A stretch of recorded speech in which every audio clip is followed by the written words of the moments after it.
Harley Dude here. So original. So I've been working on my mic and my bike. I had the gadget and I fixed my LED lights. I used to have a switch right here and it's in the trash over there. But I had this switch on there from a previous old junk LED lights. So I ran one of these wires, it's behind there I think somewhere. And it goes to the ground, so I only ran one wire, but so now it's ran by this switch. Used to be a switch that I mounted there, but it's a piece of crap and broke, I guess. And I also put this on there.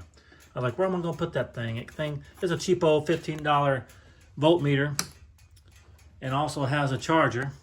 I mean, not charger. Yeah, has a charger, but I cut it off. I cut the bottom off because it was uneven, so I could mount it better.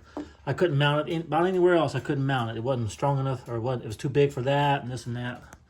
For the mounting that came with it. This is my controller for my heated gear. Hottest down to the coldest. It has two ports right there. One for passenger, one for me. Works really good.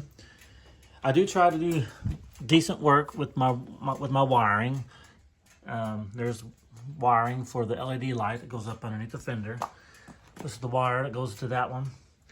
And then the control box is under here.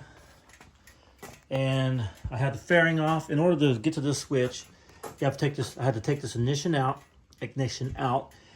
Take these screws out, and while the ignition out, it was locked that way, so it was really hard. Nonetheless, it's been a few hour process, but it's kind of been fun nonetheless. And this is a three contact switch, so I had to figure that out and got the wiring figured out. And I had to take the tank off to get the wire under there. And use one of these solderless connectors over there. I already put my stuff up. If you do not use these these soldered connections, missing out. They're not perfect. Soldering is better, but those have heat shrink on it, and you just use a lighter. And I used a couple of these to interface that temperature gauge and voltmeter. And also, I'm gonna turn the light off, and also while I had the fairing off, I replaced some lights. So these cheapo lights from eBay, or Amazon rather, this one was completely out. So you can see that they're red now. These I haven't changed out, but I had this one changed out, these three little ones, and they were white, except that one was completely out. Now they're red again because they burn off the red film on the outside and they get white again. So in case you don't know, a resting battery is about 12 volts, right? And you can tell right there.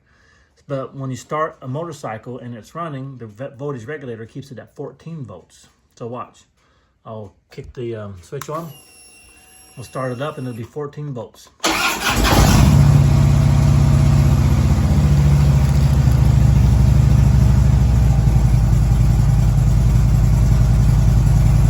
Come on, point one more. There you go.